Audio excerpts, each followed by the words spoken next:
Yes, Ms. Scott.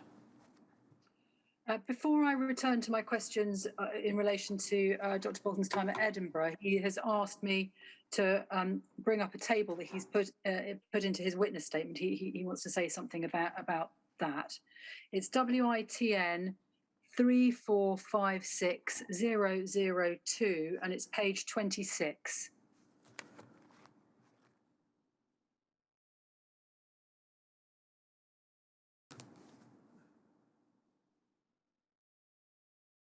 So here, Dr. Boulton, we've got a table that you've put into your witness statement, and the beginning of the table is on page 26. The table's titled Liverpool Royal Infirmary Haemophilia Centre, number of patients treated and therapeutic materials used 1976 to 1979. And you've put a note there, some paediatric patients were treated at Alderhay Children's Hospital. And the table starts here and it goes over to page 27. Could we have page 27, please? And it continues there. What would you like to say about that? Can we try and get both pages up at the same time? That's helpful, thank you. Well, thank you. Yes, this table is compiled entirely from the records which that I was sent in, but I'm sure that they're authentic, and they are they're a distillate of the separate returns that to which we discussed earlier. I think this shows a bit more clearly, perhaps, and I took some time preparing this. And although I'm very confident about the numbers, the one or two may be slightly exceptional, but they show, I think, a very clear indication of the developing uses. First of all, the number of patients treated is different from year to year a bit, so that's the degree of variation. I think that by 1979, a couple of the adult haemophilics had died. I think one of a brain hemorrhage and one in a road traffic accident. So that's one of the reasons that numbers vary, and of course, new ones present. The amount of cryoprecipitate that was used was quite substantial, and it increased from 1976. And that 700,000 represents, to my calculation, about 10,000 packs of cryoprecipitate, which would be a significant output from the Liverpool Transfusion Centre. Then when it comes to the next row, the NHS factor rate use for haemophilics, you can see pretty clearly the very substantial increase in 1979, which is the result of BPL's success in increasing their general output. And I rather assume that there are similar patterns from other centres. If you go to the next page, you can see that in 1976, which starts off with the number 387665 of the amounts of units used of the various commercial factors, you can see that although 1976 is a bit higgledy-piggledy, it was immunocryoglobulin, which was the Austrian product, which was dominating in 1976. But that was associated with the outbreak of hepatitis, I believe, in the patient who had a vasectomy under cover of cryoglobulin. And he was found to have hepatitis, and so we dropped it.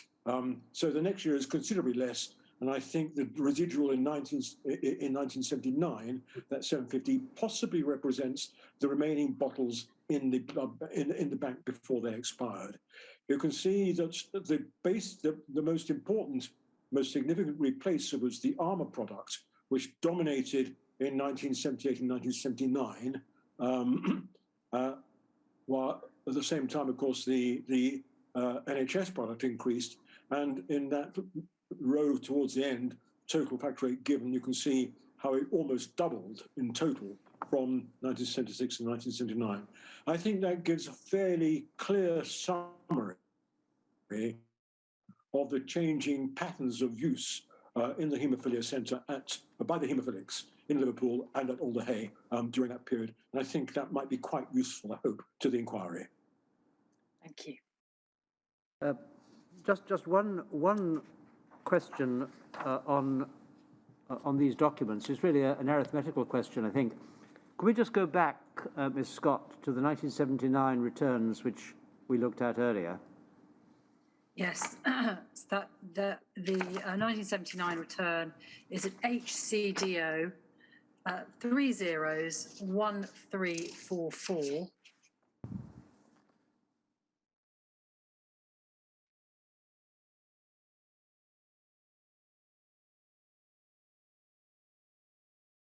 Yes. You see there the cryoprecipitate, which is 7,000 roughly.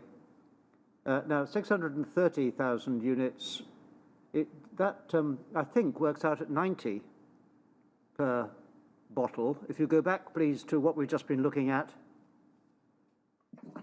Yes, that's WITN 3456002.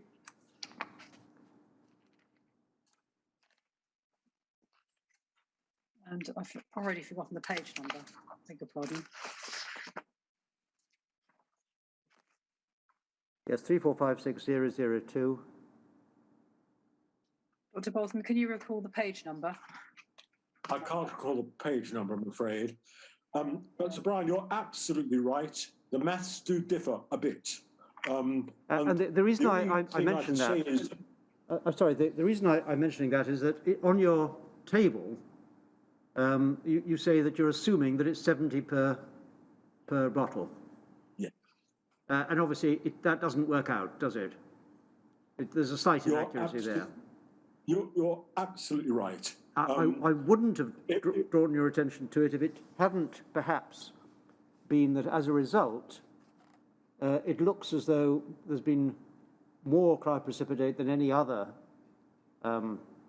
single product in that year, whereas actually on your figures, it looks as though there's actually been more of the what is it? Let me just find where I am. Well, the armour? Yes, I think that's the armour. That's it. Thank you. Yes. Sir Brian, you're absolutely right. I have made one or two assumptions here, but it does illustrate the rather irregular characteristic of cryoprecipitate. Whereas all the concentrates were meticulously and accurately determined, their potency, cryoprecipitate is highly variable. And my later experience, I think, at Edinburgh indicated that the average per donation was about 70, but it could be anywhere between 20 and 120, depending upon the volume collected, the way it was processed, the temperature it was stored at, and indeed blood groups have an impact as well, because people of blood group O have distinctly lower factor VIII levels than people of blood group A, 90% compared to 110%, for example. So there is a variability in the potency. And I've chosen 70% arbitrarily across all. So that although in the returns it's a bit variable, sometimes 90, and I think others were 80, this table has the virtue, if you like, of consistency, although it is bedeviled by the variable characteristics of cryoprecipitate. So yes, there will be an impact on the interpretation of the absolute values as recorded here by that particular variable. So once again, it shows one of those problems with cryoprecipitate that made it a little bit more difficult to use. The patients, or at least I, never knew exactly how much factor VIII the patients were getting. So we had to do a certain amount of guesswork. And that's, again, one of the reasons why cryoprecipitate was often pooled, even in maybe only 3, because 3 would be just a little bit nearer the average. You know, a third of the total value of 3 would be a little bit nearer the average of, I chose 70, compared with others. And later cryoprecipitates, when more plasma was taken from each donation, would have been a bit more powerful because more plasma was taken from each donation for making into cryoprecipitate. So I'm sorry, this is a fairly long-winded answer, but the cryoprecipitate is useful for a comparison, but not too much reliance should be placed on it for the actual units that were given. Of course, they were not directly assessed, whereas for all the others, the concentrates, commercial and NHS, they were assessed. Thank you. We have, I think, elsewhere seen, in respect of some of the commercial products, that what it said on the bottle was not necessarily what you got if it was assayed in the lab. Am I right about that too? You could be, but the lab's assays were just as vulnerable to variation, not error. But what you're assuming is that the lab's performances are within, say, 95% of what it says. There are different ways of assaying. There's one stage and two stage. There are different conditions under which those assays are conducted. I have the advantage over some of the witnesses of actually performing assays of factor 8 and 9 in plasmas during my training. I learned how to do it. And it's an intriguing technique. Furthermore, there are other techniques that involve what's called chromogenic color generation from precursors. These all tend to give a slightly different absolute value. So it's one of those important features of laboratory medicine to realize that there is a variability on the values of the factors. And people themselves vary. So it would be fair to say that you couldn't totally rely on the number on the label of the bottle. But I really doubt that the commercial manufacturers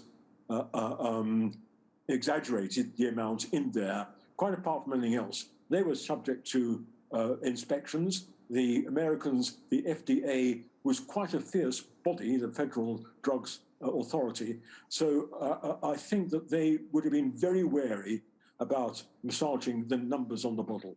But no, they might have done, but I rather doubt it.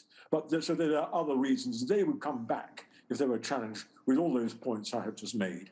So biology is not physics. Physics, you can do an exact measurement because it's very mathematical. Biology is real life with all its variety and diversity. So that's where I leave it, Sir Brian. So the bottom line is these tables give you a spurious sense of absolute accuracy.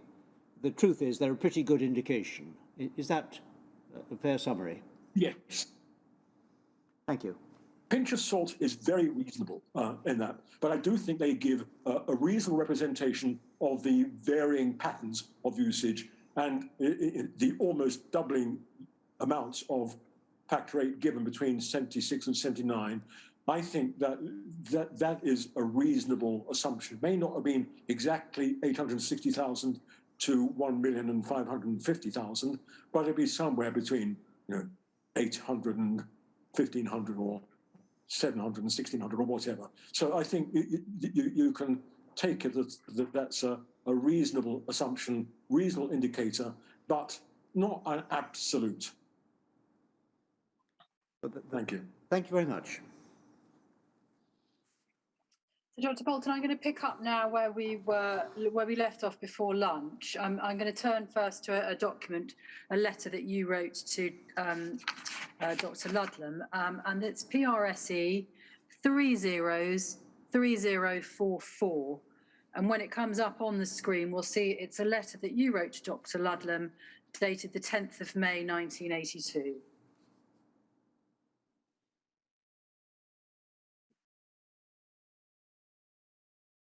And you start in the first paragraph by saying, please find enclosed our table of haemophilia home therapy patients and the amount of factor 8 that they were issued with for home therapy. Thank you, I couldn't read that. In the first quarter of this year. And then you go down into the second paragraph, you say, my concern is the amount of factor 8 that has been issued. The total, and then you set out some detail about this. In terms of what's been issued and what's been issued by Dr. Ludlam, and you say at the end, this means that for each of the 20 patients, the average annual consumption would be 41.360 units or 34,467 units if you include all 24. I'm 24 patients, I presume. Yes. These figures are obviously pretty close to the UK national average. And then you say, however, the amount of factor VIII that we were officially issued in the first quarter of this year was only 261,530 units, although we did get some from Inverness for a particular patient. Hence, you will see that your home therapy programme alone has accounted for about 80% of our allocation from PFC. As you know, this allocation is actually based on the amount of plasma we supply to PFC, and then you set out what that runs to and what that will produce in terms of PFC stocks. So just pausing there before we go over the page, is it right to understand this letter to be saying to Dr. Ludlam, look, there's a problem, we've been allocated this X amount, you've used 80% of X amount. You seem to specifically be saying your prescribing figures are actually pretty close to the UK national average. So you don't seem to be making a point there about how much factor VIII Dr. Ludlam is prescribing to his patients, but there's a problem because of what we've been allocated from PFC. Is that a fair summary of this part of the letter? Yeah, I think it is. The numbers at the top are subject to the same caveat as we've just been talking about. But again, I think they're reliable enough to indicate the trend. And there was indeed what the English call the pro rata system, that the regions got back the amount of factor VIII that would have been extracted from the kilograms of plasma that the PFC was sent from the centres. And in this case, we were clearly dependent upon an extra burst from Inverness. So in terms of its comparison with the national average, I am at a disadvantage here in not having a copy either of the list of patients or indeed what the current practice was in the rest of the UK. But your surmise of the message I was giving is accurate. So can we then turn over, please, to page 2? And you say this. Next page. Page 3. That's right. It's my fault. I think that the SMBTS as a whole can just about hold your requirements as long as the following points are borne in mind. 1, maximum use is made of the cryoprecipitate programme. Pausing there, what was the cryoprecipitate programme? Thank you for putting me on the spot there. That's basically I don't know whether it was agreed, negotiated beforehand, but the understanding of the amount of cryoprecipitate that would be made available for the haemophiliacs in Edinburgh. So I can't remember the precise details of that program, but it clearly was. I assume it was a program that was guiding the amount of factor VIII that would be available in the form of cryoprecipitate for their patients. And then no more patients are put on home therapy. No patients are put on the cold operating lists. Can you just explain to us what the cold operating lists are? Elective surgery. So that if, for example, a patient had a disordered joint, an elbow joint, or a knee joint or a hip joint, that would justify surgery, it would be. The suggestion was that they might have to wait a bit. Now, that's a very significant thing to say because I think in general we're all aware, particularly these days, of the impact of waiting lists. So in many ways, this was a bit of cheek from me to ask Christopher to do all this, but nevertheless, there was a problem and we had to look at ways of alleviating it. And then you go on, we tried to borrow from other regions who may have lower haemophiliac loads, particularly if we are treating, inverted commas, their patients. Some of the heaviest users are counselled to use less. You then go on at the paragraph below, if we can just miss out that next paragraph and say, I feel therefore that you should be warned that we are now very definitely at the limits of our production for home therapy, and therefore you may consider the necessity for buying some commercial product. And then you set out future plans for increasing plasma procurement. So what you're doing here is you're you're effectively setting out to Dr. Ludlam a plan, a way in which you can just about cope with the home therapy program and the amount of factor 8 that he is prescribing by taking, as you just described to us, these steps, some of which are pretty serious, and making it very clear to him that the alternative is purchasing commercial because there's no more PFC. Is that right? I think that's correct. It was a real dilemma, and so putting Christopher on the spot was, I felt I had to do, but trying to do it in the most constructive way. And possibly, although this would be, again, a bit of a cheek on my part, my experience as a director in Liverpool may have given me a little bit of authenticity in making these suggestions, but I'm not in any way belittling the significance of those suggestions. They are quite profound, and so consequently not to be taken lightly. So I had a lot of sympathy for what Christopher was faced with, and I would have loved to have been able to give him more PFC factor 8, but there was a limit to what they could produce, and so there was we were in that very unfortunate dilemma of limiting the service to patients, which is a thing we hate doing, but we hated it even more those days than perhaps now is sometimes the case. But nevertheless, it was important that we tried to work through those particular problems if we could. And can you recall what the response from Professor Ludlam was to those your suggested plan? I can't remember, to be honest. I wouldn't be at all surprised if, on opening the letter, he uttered a sigh of exasperation. But we did have further meetings, down the line, and we were able to continue a level of supply. I think he may have acquired some commercial factor 8 and tried to put them aside for specific patients, rather different from the higgledy-piggledy fashion which I was practicing in Liverpool in 1976, for example, because he was very conscious of the need to rationalize the use of these products. And I nearly used the unsayable word in healthcare, which is ration. That's, in a sense, what we were having to do, but it's not a concept that either the public or the healthcare professionals like to consider. So that was, it was a difficult time. I can't remember his exact response, but I'm sure he was going to do his best, what he thought was his best for the patients. Can we then look at a later letter from February 83, PRSE 303653. Now, this is a letter that we looked at with Dr. McClelland, and when it comes up, you will see that it's not a letter from or to you, but it's a letter CC'd to you. It is, in fact, a letter, as we can see, from Dr. McClelland to Dr. Cash, dated 2nd of February 1983.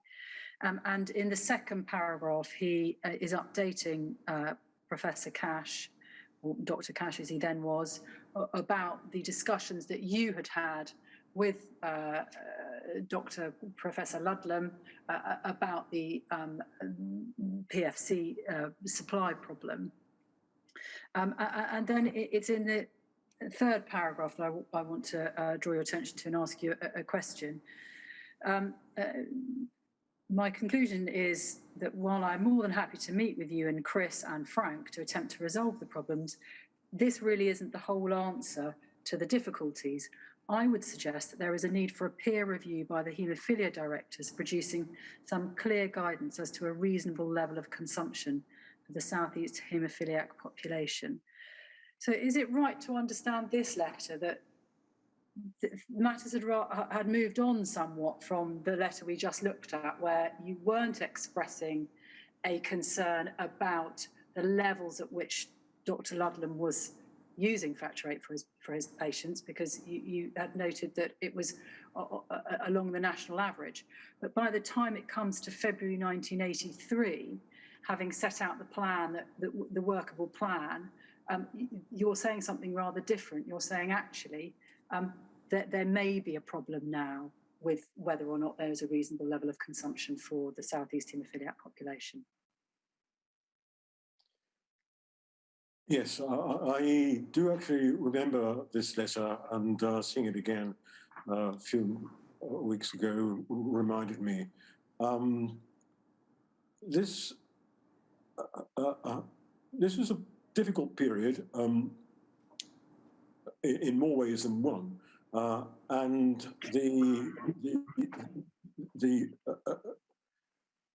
the idea of a peer review by the haemophilia directors is one which I'm sure Christopher would, in principle, welcome, so long as it was shared among all the haemophilia directors and was not targeted at particular ones. I honestly don't know if there was a peer review among the Scottish haemophilia directors, because I don't think I would have been involved in it. I think Brian felt that I was the appropriate person to deal with Chris, because the beginning of this letter indicates that if I couldn't sort it out, John Cash was thinking that perhaps Brian could sort it out. But Brian was basically saying he didn't think he could sort it out because this needed a more a wider approach. And if anybody in the Edinburgh BTS had some understanding of the actual practical problems, it would be me rather than Chris, because of my previous experience. So I think your analysis is correct, that we were really approaching the brink of supply now, ahead of a period of trying to work out how to inactivate the viruses in the product, in the Scottish product. And so consequently, there was a real concern that we might run out, and there may have to be major recourse to commercial materials, which in Scotland was anathema, particularly for John Cash, because he was committed, as was Brian, and indeed myself, to the so-called self-sufficiency, whereby we didn't have to buy anything from other sources, but attain it within our own system.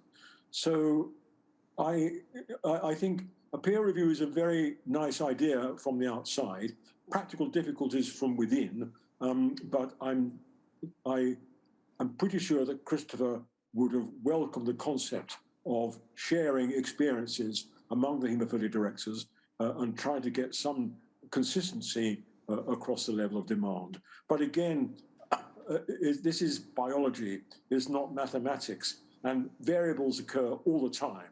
Nevertheless, this is on the background of increasing demand to supply a factor to a population group who were very much in need of the best that could be made available. So I have sympathy on all sides, but whether that peer review was conducted and how effective it was, I cannot really remember. Did you have discussions with haemophilia clinicians in southeast of Scotland and hear their views about PFC products, factor 8 products, factor 9 products? Not with the haemophilia directors as a community. It would be mostly with Christopher. I did know the directors of the adult haemophilics in Glasgow, and indeed the paediatricians as well. But I don't think we had detailed discussions about the significance of the supply. Significance in terms of not just numbers, but the concept of plasma coming from products being made and supplied from the PFC. So my main contact with the Scottish haemophilic community in that sense would have been with Christopher.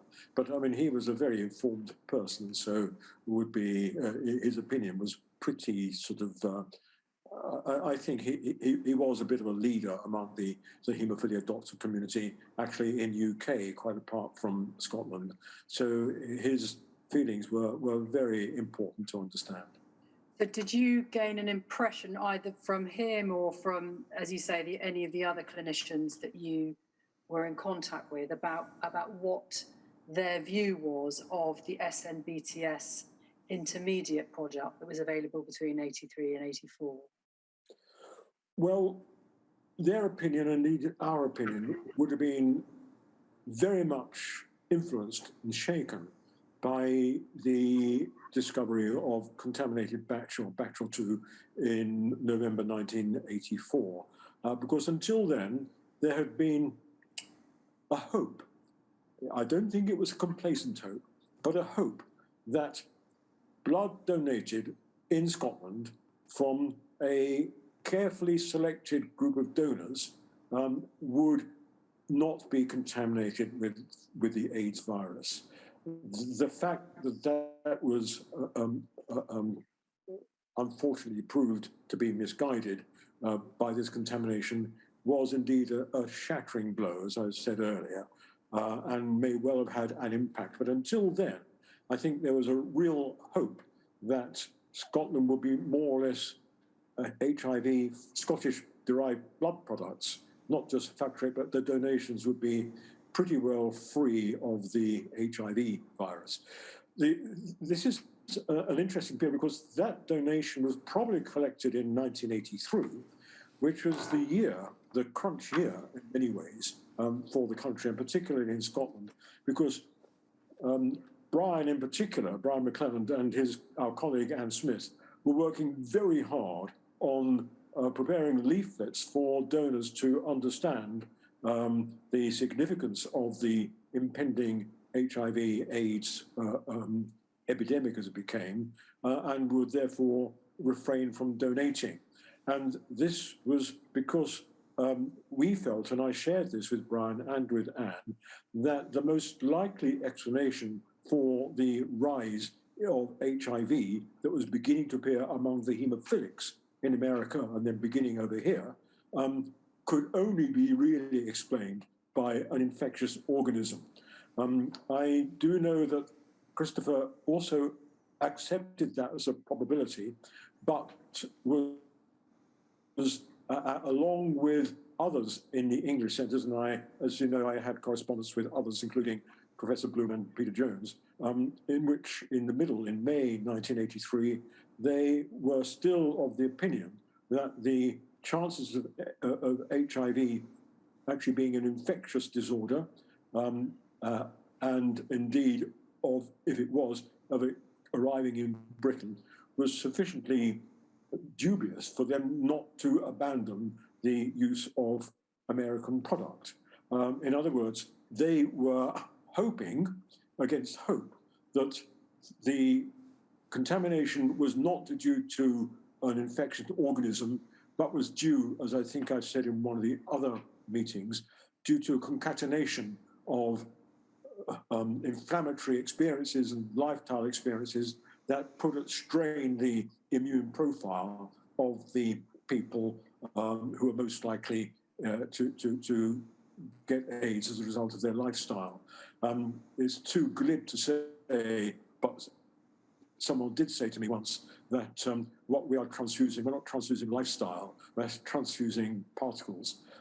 That's too glib a response, but it gives a flavour of the difference of hopes and attitudes at that crucial time in May. But we in Edinburgh were working our socks off in trying to produce a way of excluding donors who might be at risk from donating, even if it was at the cost of less blood being donated. So we were working hard on that angle, so to come across a requirement that implied some sort of attitude to the PFC product, that's where we came from. The experience in November would undoubtedly have changed the attitudes of the haemophilia community in Scotland about the safety and reliability of the product. The other thing that was going on, of course, at the same time was the virus inactivation program, which took 2 or 3 years to mature. So we were working very hard in the donation community to deal with that particular threat, but that window period of 1981 to, late 70s through to the mid 80s was the crucial one And it's during that period in particular that patients may well have been at most risk of acquiring HIV through blood products, which did cast a significant question over the reliability of the Scottish products, which was a shame, shattering, but nevertheless understandable and inevitable. So that response you've just given me brings me on to my next topic of questions, which is AIDS. And as I understand your witness statement, you were aware of the July 1982 MMWR report reporting on the infection of 3 people with haemophilia with AIDS. And you say in your statement that that was, to you, the first clear-cut evidence that haemophiliacs were affected by AIDS. Is that when you, July 1982, when you put your understanding that there was the most likely explanation for AIDS was a transmissible agent carried by blood? I have to say on reflection that I'm not too confident about the July date.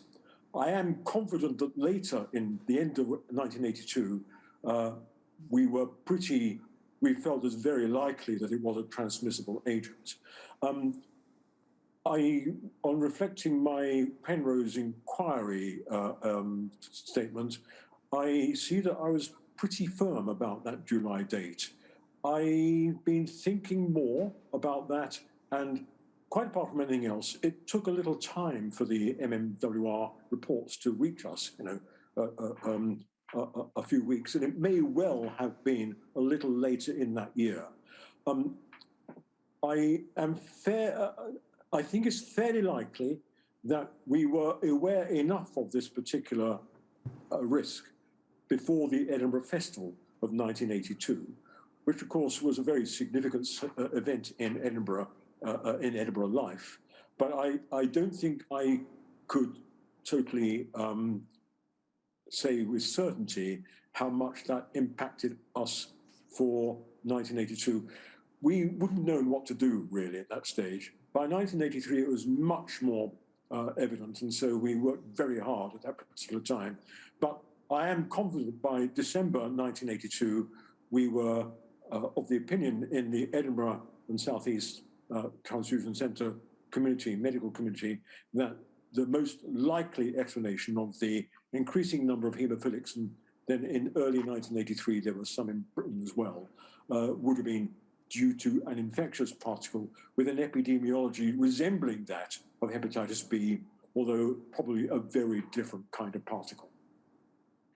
Different kind of virus, different kind of organism. May not even have been a virus, but it would have been a specific organism. In your, sorry, forgive me while I just try and find a file.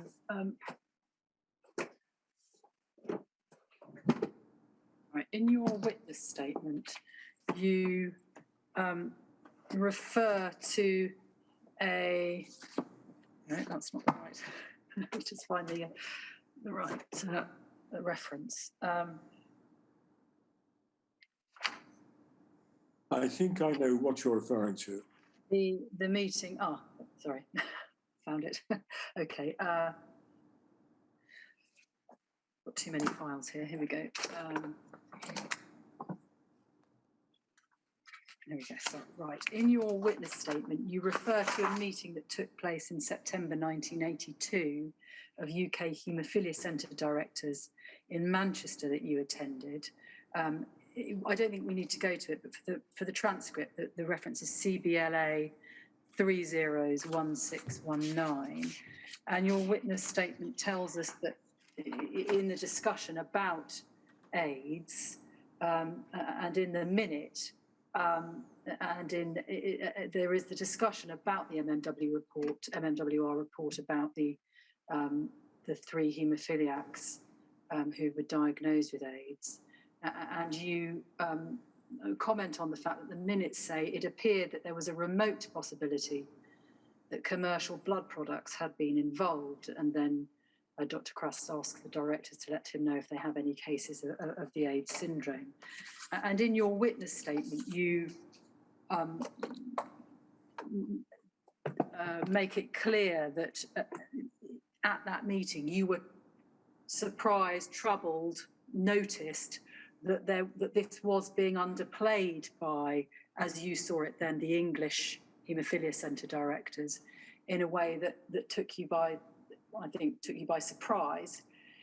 Does that help you date your knowledge of AIDS being caused by a transmissible agent? Yes, that did, and in fact, I probably understated in that report. I think you've been reading between the lines successfully. I think I understated in that report my attitude to the way the English directors were reacting to this particular oncoming challenge. That's why I said I wasn't quite sure. I couldn't be quite confident of the June date. I'm not quite sure how soon after that June date I actually saw that report, but certainly by the end of that year, there was enough around in my head, and probably discussed with Brian as well, because Brian would have been very, very aware of the implications there. So I think there was a sort of split between the transfusion doctor community and the haemophilia treating doctor community about the significance of this oncoming set of findings. And we were seeing dark clouds over the horizon where perhaps they were trying to look for some sort of relief beyond that particular challenge. So there was an important difference of emphasis among the carriers. But that's why, in particular in Scotland, the transfusion community was working very hard to find an appropriate set of wording for the leaflets. And Brian and Anne were really working hard to get the communications right, talking to the Scottish, it wasn't, I think, the Terence Higgins Trust, it was the Scottish Homosexual Rights Group that they were talking to, and to the GP, Roy Robertson, and those sort of people, in order to get to the community to discourage it from donating. And that's why it was so shattering to find in November 1984 that probably during that period, one or two donors were infected with HIV, and the result was 16 haemophilics getting it and suffering as a result. Can we turn to a document, a memo that you wrote to Dr. McClelland in May 1983, PRSE 303709.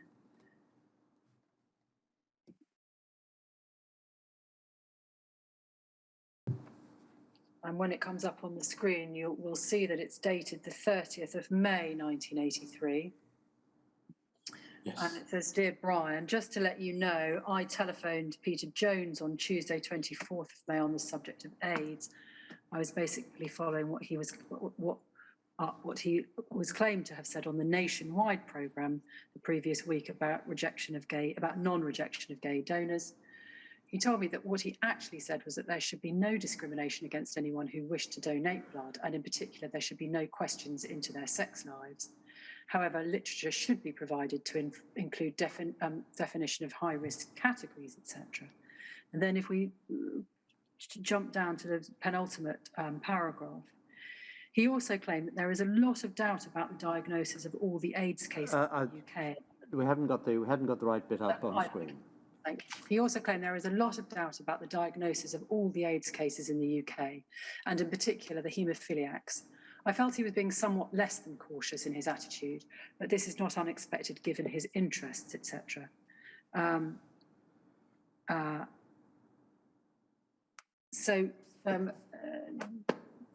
Is this an example of what you were describing, that a reticence on the part of, a reluctance on the part of haemophilia clinicians to accept what you saw as clear, even as late as May 1983? Yes, that is the case. I think Peter Jones I knew very well. I mean, I'd met him, I think, during my time at Liverpool. And he was a leading author on the care of haemophilia, living with haemophilia, with this book, which came out in several editions.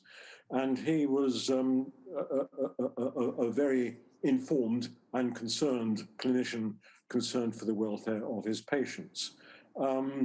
So I sort of heard secondhand about what he was alleged to have said on that nationwide program, and I wanted to check with him what he actually said. And he gave his answer, which I have to say I don't find totally satisfactory, partly because I felt he was trying to tell us how to do our job in donor selection when we were working so hard on it already. Partly because there was no guarantee that any donor turning up at the session would read a document like that. And in fact, later on, we tried to initiate a system whereby donors would sign that they've read up. All very difficult, contentious stuff. So we were definitely doing rather more than he, I think, was assuming. So, as I say, he was sort of, in a sense, trying to tell us to do our job. I mean, he had a good point, because donor sessions were difficult, and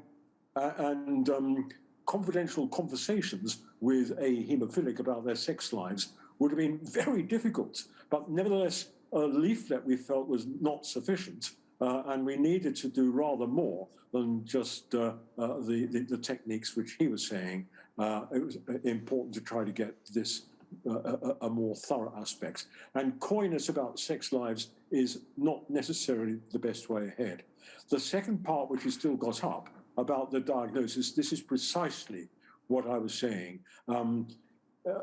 There was what we thought even then a sense of wishful thinking among the haemophilia treating community that this awful condition was not due to an infection, but might go away because it was not very common yet at all in the UK. So that's basically the thinking that we had. So we were not convinced by Peter's argument that this might not be an infectious disease after all. And the degree of wishful thinking that you've described, is it right to understand from what you said earlier that this was exhibited not only by the haemophilia clinicians in England, but also in Scotland? I think you included Dr. Ludlam in that camp, if I could put it that way. Yes, I think that would be fair. I'm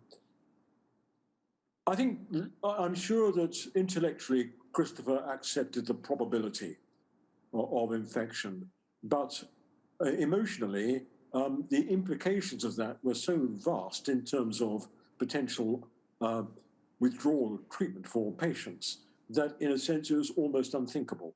So he, poor chap, was faced with that particular dilemma. For us, it was a little bit easier in that, although there were other patients than haemophilics who would suffer as a result of contamination of blood, and we certainly know that from later experience. But nevertheless, this is the value of a sort of dialogue situation in which both sides can discuss their viewpoint and come to the understanding the other viewpoint. I think in May we were not there yet, and so consequently it wasn't until even more data became available from the MMW reports, and also occasions like the Dr. Galbraith's description of the patient in Cardiff,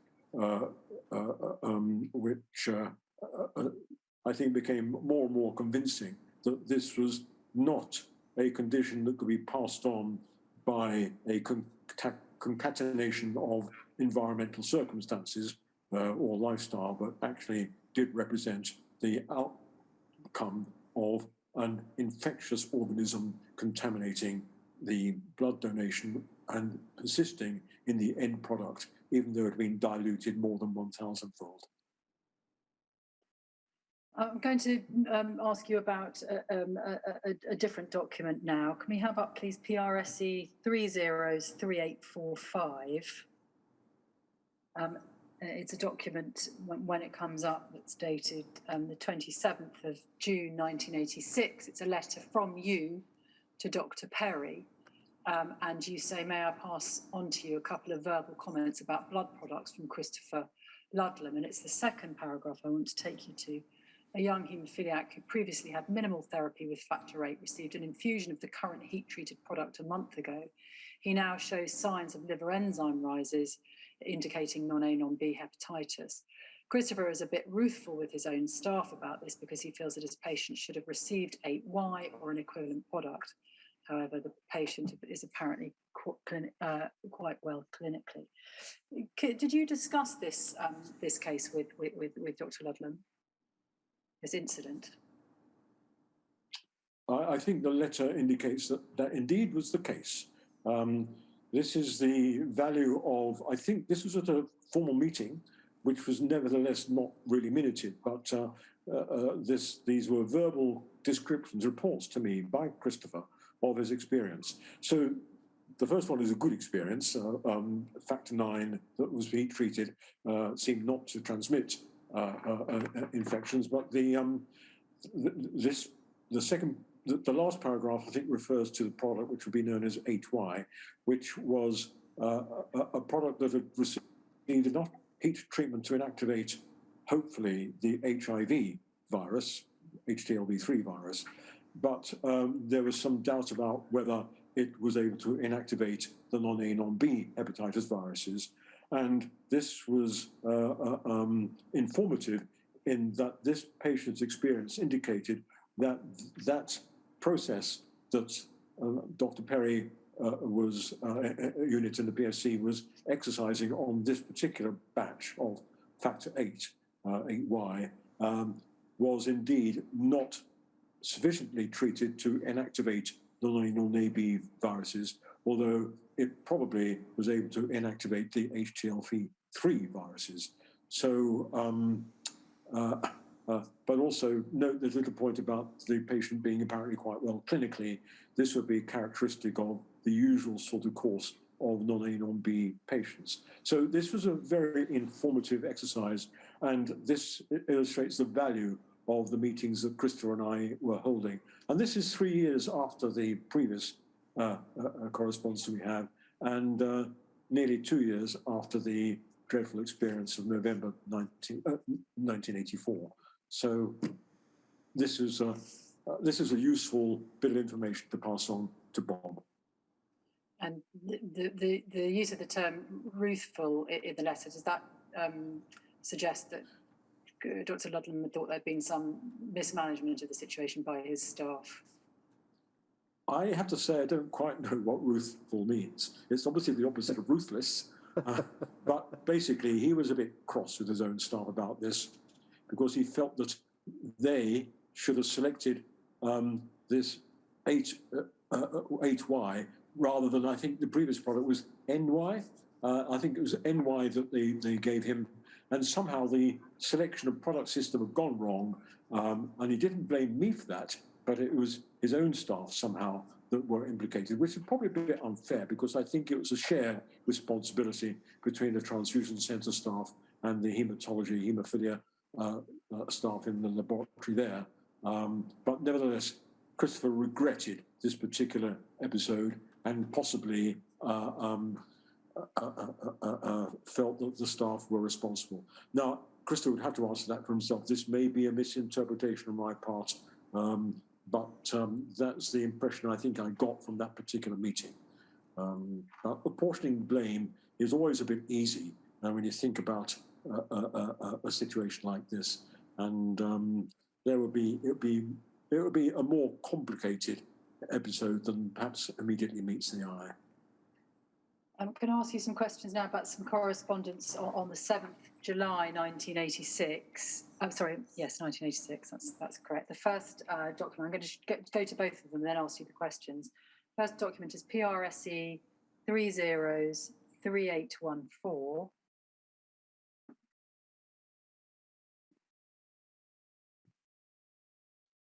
Which is a letter from Dr. Perry to you, dated 7th of July 1986, about factor VIII trials, refers to a note of the 4th of July, which we don't have, and makes a couple of comments, and says the PFC phase 4 product very high purity, non-infective, as assessed by model virus studies, etc., is planned for production in January 87, and hope that there will be supply by September 87, and saying that this, after they've used up stocks of phase 3 product, this product is more than equivalent to 8Y, the BPL product 8Y. It is much better.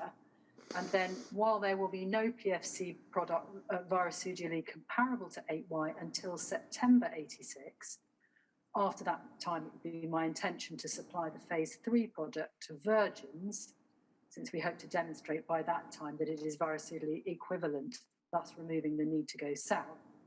However, in the immediate future, July to September 86, we could probably get supplies of 8Y for special cases.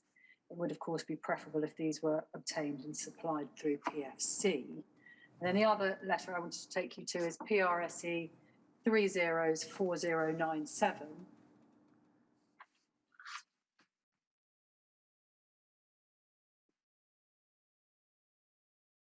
Which is a letter of the same date. I think you suggest in your witness statement that these would have crossed. And it's a letter from you to Dr. Perry. And it starts off saying, sorry to be pestering you again. Or it says, last week, Dr. Ludlam wrote to Brian asking if it would be possible to obtain some of the BPL products for use if a previously untreated haemophiliac presented for replacement therapy. And then you say in the third, miss out the next paragraph, and then you say, before I write back to Christopher, would it be possible for you to obtain perhaps 10,000, i.e. 50 vials, which would at least enable us to cover the initial injection for such a case? And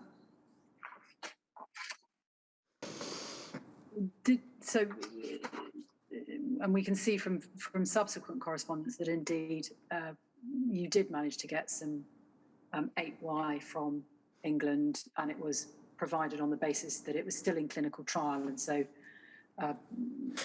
information had to should be provided to BPL. Is that right? You're nodding. Yeah, that's so. I think that's so.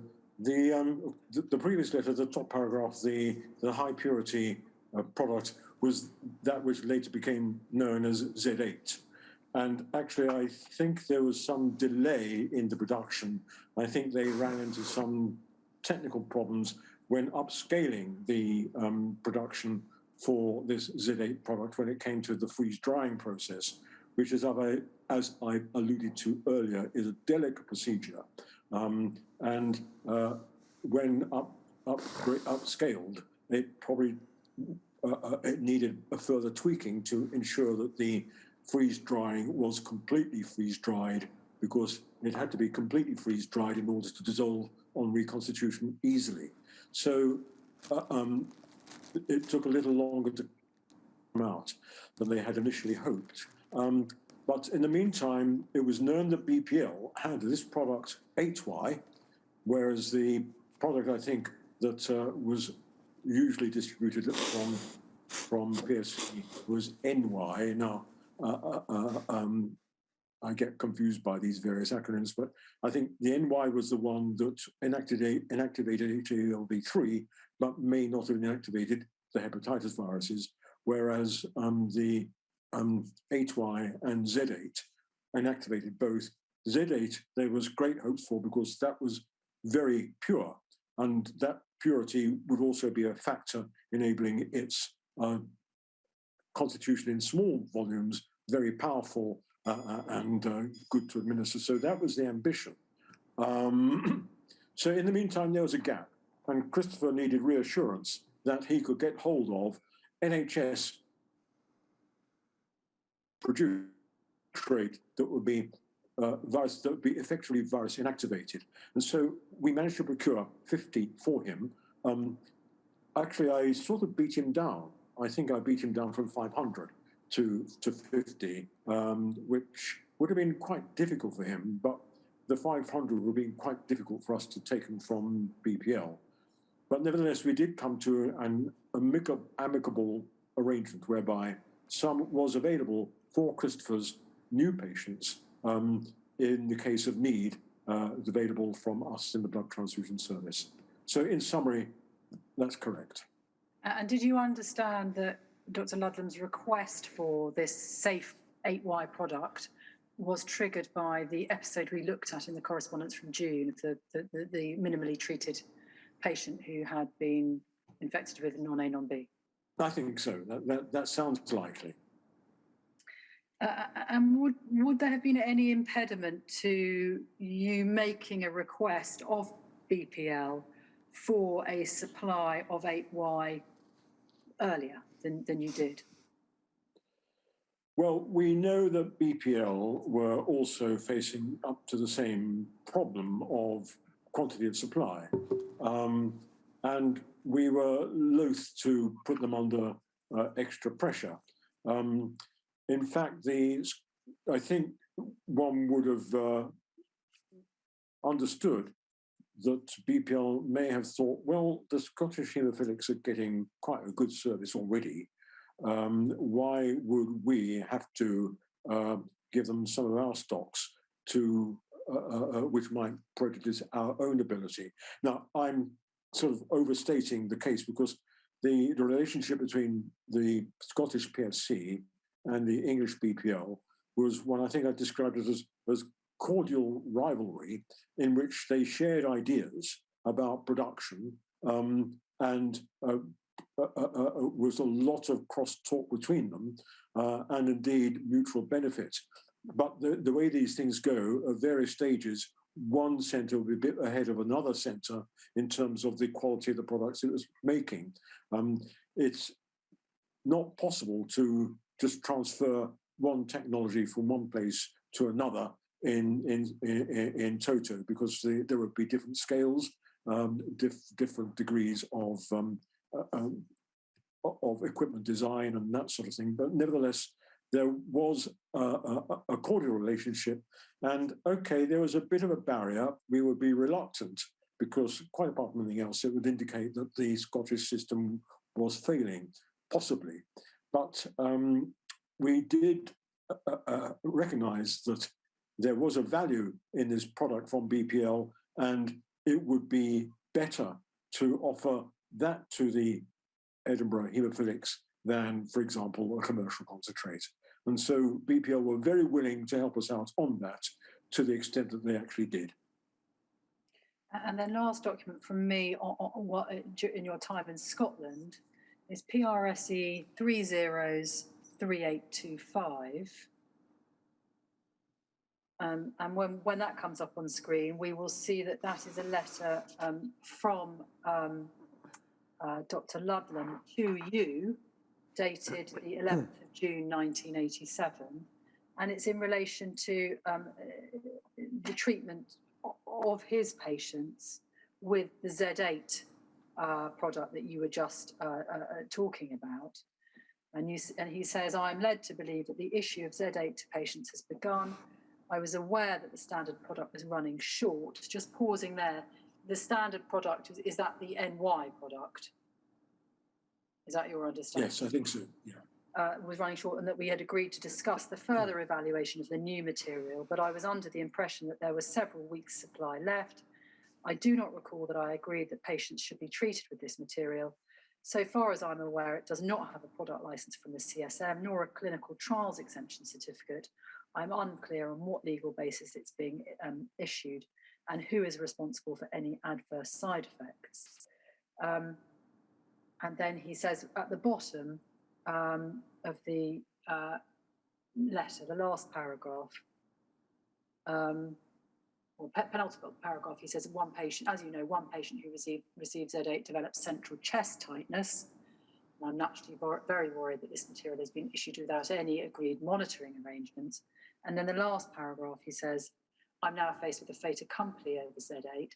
This has compromised my position and reduced the clinical options open to me, either to accept the situation and hope for the best, or go over to the purchase of commercial factor 8. Now, just bearing in mind the letter we saw from Dr. Perry earlier, who said that the plan was to start issuing the Z8 once the NY had been used up. Was that the situation, that the NY had, in fact, there was no more NY, which is why the Z8 was being issued? I believe that was the case. I've gone through this particular correspondence in great detail because it's significant and an indication of how seriously Christopher, and rightly, Christopher took his responsibilities. So that is my understanding. The other thing is that I wasn't aware of at the time is that there were detailed negotiations going on between the Scottish haemophilia doctors, I think in a sense led by Christopher, and the Scottish Home and Health Department about the licensing of these modified products from the Protein Fractionation Centre. And I was actually not aware of the depth of those discussions. I think they were going on for months. And the Scottish office were not really, they weren't satisfying Christopher. And at one stage, there was a meeting, the minutes of which Christopher actually disagreed. And I think that's on record, certainly in the Penrose inquiry, and I guess it'll be on your records as well. So consequently, I was, again, sort of pig in the middle, expected to activate these particular investigations into Z8 because it was the product of the future, and the more quickly it could be validated, the better. And this was in a period when Christopher was away out of the country and therefore not able to keep a close eye on things. I actually remember some aspects of this episode quite well because I know that I actually went into the ward with the registrars who were conducting the infusion. I actually spoke to the patient, but I didn't in any way actually participate in any procedure directly. I didn't put the needle in or anything like that, but I was in conversation with them. One thing about the reaction he had, which I witnessed, he himself said, "Oh, I've had this before with other products." So he wasn't by any means a previously untreated patient. He'd received previous products, and he wasn't particularly concerned about the reaction he had. Although Christopher was already aware that if there were adverse reactions in any of these patients, and if the product they were receiving hadn't been properly validated or licensed, then we were all on thin ice. So he was absolutely valid in that concern. As I say, I was somewhat a bit pig in the middle. I thought that the product that we were giving had been approved. Christopher thinks it had not been approved, and so consequently he was on thin ice. And as he said, his situation was compromised, and he was faced with a fait accompli. Very regrettable, very upsetting for him. As far as I was concerned, this was obviously an important matter, but I was relieved, that the patient didn't suffer any extra degree of adverse effect than he'd already experienced. And in fact, within a few hours was entirely well. That's not to minimize the significance of an adverse effect of this nature, but nevertheless, that was a little bit reassuring. And I'm also, Phil, that in the long run, this was a very unfortunate episode, but it didn't impair the further work that we were doing, and that indeed I was doing with the other haemophilia directors I've already alluded to, Dr. Main in Belfast and Professor Bloom in Cardiff, about further trials of these materials. So actually we were able to ensure the clinical validity of Z8 over the course of the next few months. And this very regrettable episode, fortunately, didn't impair that, but it certainly was a lesson learned, that I learned in particular, about the need to be absolutely sure that the products you were giving were properly approved. I cannot blame Dr. Perret and the PFC staff for issuing it, and I cannot blame Dr. Ludlam for his complaint. If there is any person to blame at all, it's myself for not being sufficiently aware of the background to what was going on to be able to say, hang on a bit, we shouldn't do it just yet. But in the event, this episode happened, and it did not impair the professional relationship that I continue to enjoy with Christopher for the rest of my time in Edinburgh. This letter gives an impression that the Haemophilia Centre is a passive party in the process of getting products into patients. That actually it's you that is making, you as in the blood transfusion centre, that's making the decision about what products they get, and so therefore what products they give their patients. Is that in reality how it worked? Well, I think that sort of happened in this particular instance because Christopher wasn't around, the registrars didn't know what was happening, the blood bank staff in my department knew that we had this product waiting by, and so consequently the procedure was activated, possibly against the better judgment of those registrars, but they hadn't actually received enough. They weren't confident enough about that, and possibly, although unintentionally, they may have been reassured by my presence that it was an okay thing to do. Regrettably, they didn't ask Dr. Alistair Parker, who was standing in for Christopher at the time, and possibly, had they done that, there may have been a different outcome. So I don't think what you said, Scott, just recently, just now, about the force of choice is true on a total basis. I think on this particular episode, there was perhaps an undue pressure put on those registrars to actually give this product in a way that ultimately their own boss did not approve. I'm going to move now to your time at the Wessex Regional Transfusion Centre in Southampton in England. When you arrived there as centre director, is it right to understand that the previous holder of that post, Dr. Don Smith, who had been in post since 1969, had retired in 1978 or 1988, so a couple of years before you arrived, and there had been no director in that 3 year period? That is correct. 1988, when he retired. I think he was persuaded by the region to stay on for another year. So consequently, he was still around. And indeed, those returns which I've seen were signed by him, including the return from 1988 to 1989.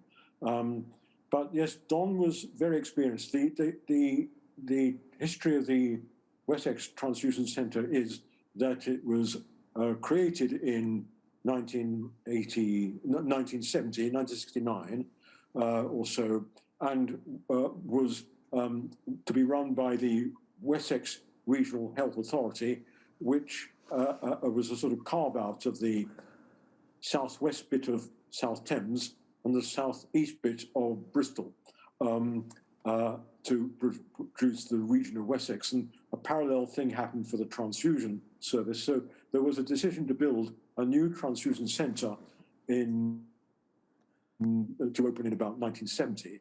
And that was also in the background of Southampton University becoming an undergraduate school of medicine. So medical students started arriving to be trained in medicine around that time.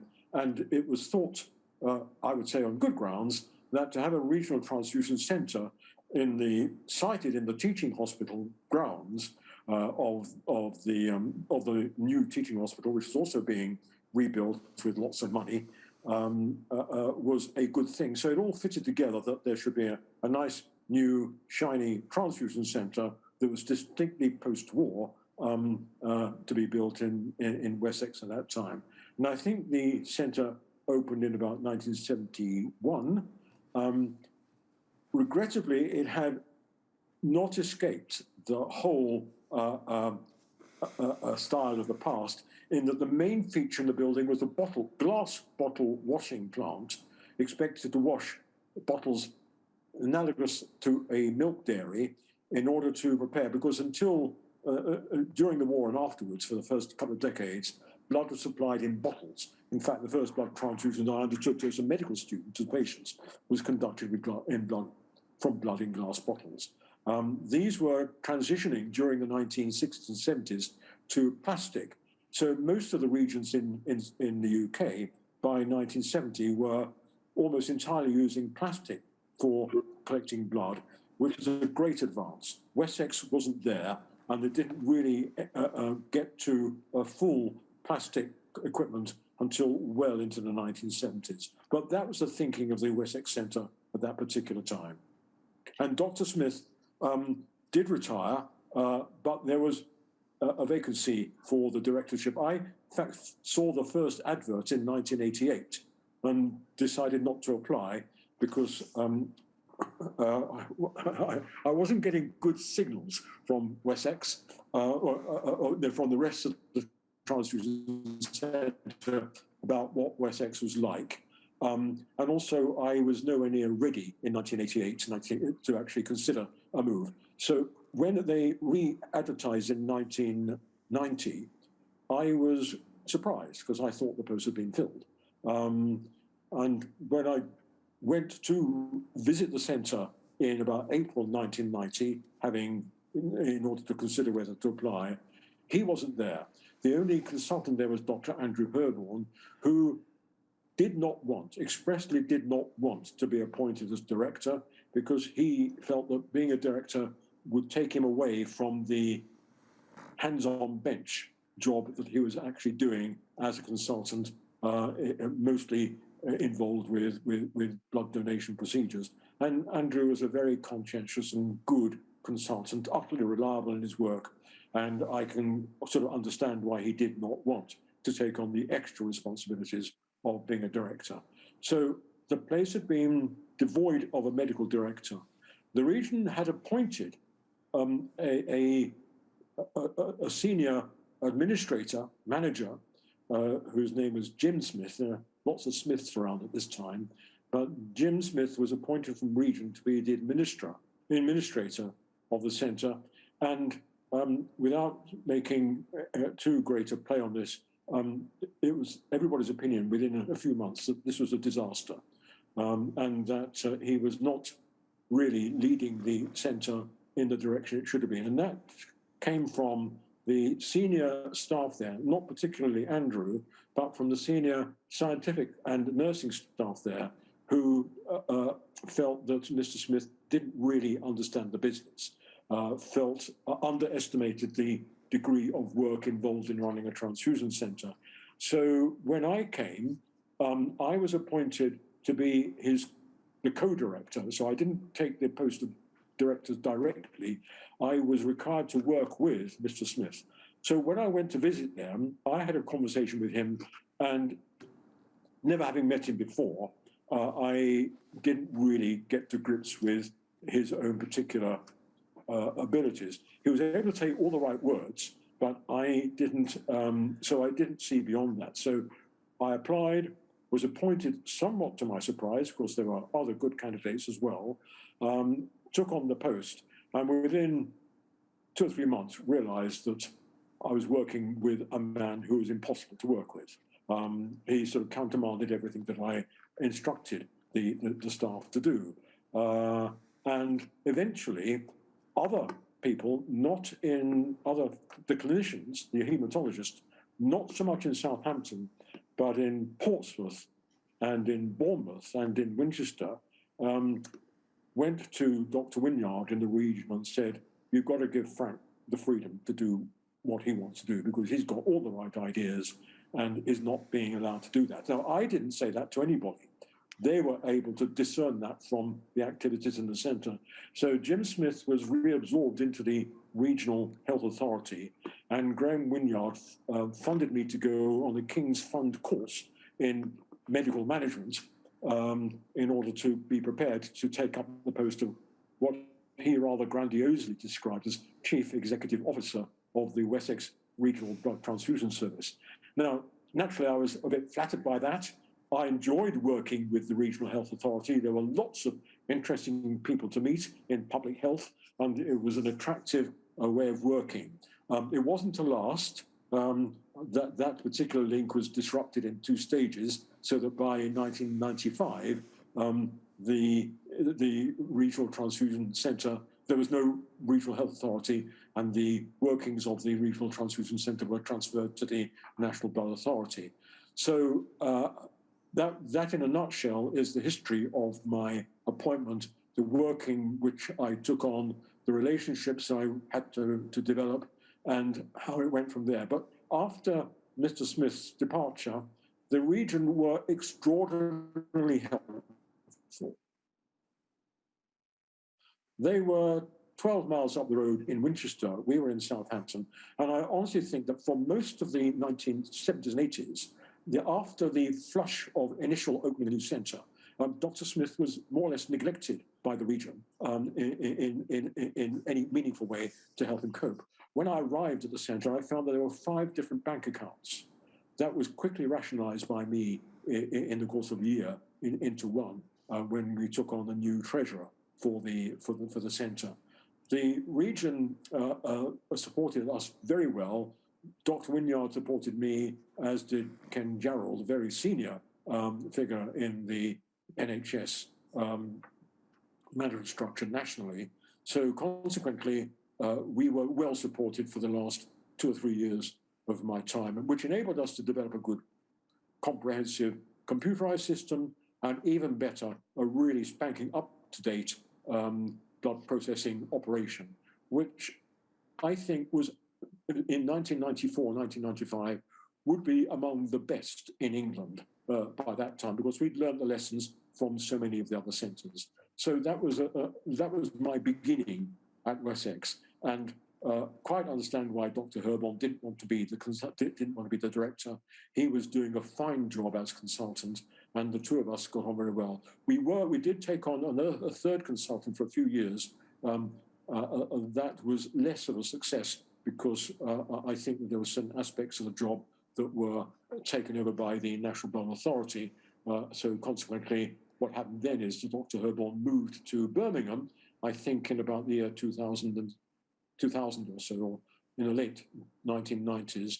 And so it was left with me and Bob Brearley to continue to be the medical staff at the Southampton Centre. But by that time, neither of us were directors because the National Blood Authority had taken on the principal role of managing the Wessex service from a more central base, actually a base in Bristol, because we were part of the super southwest region. I've gone on at length about that, but that's a quick summary of the development of the Wessex Transfusion Centre before, during, and after before and during my time. Just a couple of points of detail I just want to pick up with you. So the area you described, some of the area that the centre covered, but importantly, it included the Lord Mayor Trelaw School. Is that right? Yes.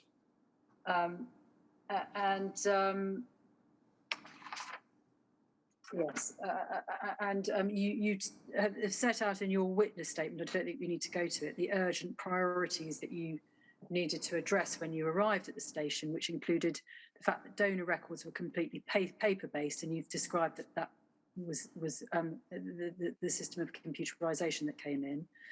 The research scientists had not received any guidance for developing research programs. Session organisations needed reappraisal, and the blood products facility needed updating, and you've explained that did in fact take place. And the stores, which had been operating traditionally as a repository of equipment, needed updating. And so those are your urgent priorities when you first arrived. Is that right? Yeah, we don't need to go to my statements. That's an accurate summary. It was a more challenging job in many ways I went to, but I did get a little bit of a forewarning about that. I have to say that in spite of the lack of leadership, the staff were very conscientious. Although it was a paper-based record, it was meticulously maintained. For that, Dr. Herborn deserves a lot of credit. So when it actually came to computerization, the data that was transferred was pretty reliable. And so consequently, we jumped from being the least developed to one of the most developed computerized centers by about 1993. So that is to the credit of the staff there. The sessions, one of the things that helped us, and I didn't put this anywhere, I'd just like to add it for the record. One of the things that was obtained during my time was a new bus, donor services bus. There had been an old one which had become dilapidated, and it was replaced at the cost of about £100,000 in, I think, 1992 or 3 with a bus that travelled with the team to usually industrial sites and was able to collect something of the order of 100 units of donations a day from that bus, which was a considerable contribution. It was a new bus. It was actually a left-hand drive because it was American designed, and that was very good for the drivers. They enjoyed doing it. It certainly enhanced our ability to get good quality blood donated and collected and sent to the centre. So I just want to add that for the record. But the other points that you've made are entirely valid. Those are the areas that needed improvement. And just for the transcript, that's paragraph 178 of your witness statement. So I noted that I've gone on rather longer than 3:15. I've got at least half an hour left of questions to ask Dr. Boulton about Wessex. I don't know whether now would be an appropriate time to take a break. Well, I think if you've got half an hour, yes, it would. So we'll take a short break, shall we, until quarter to 4, if that's okay, and come back then and finish off your questions. Dr. Boulton, there'll then be a short break again while those who've been watching remotely have a chance to put questions through Ms. Scott to you in what will then be the final session of the day. So I can't tell you yet how soon you will be finished, how soon we'll be finished. We'll just have to wait and see. 3:45. I understand. Thank you. Yes.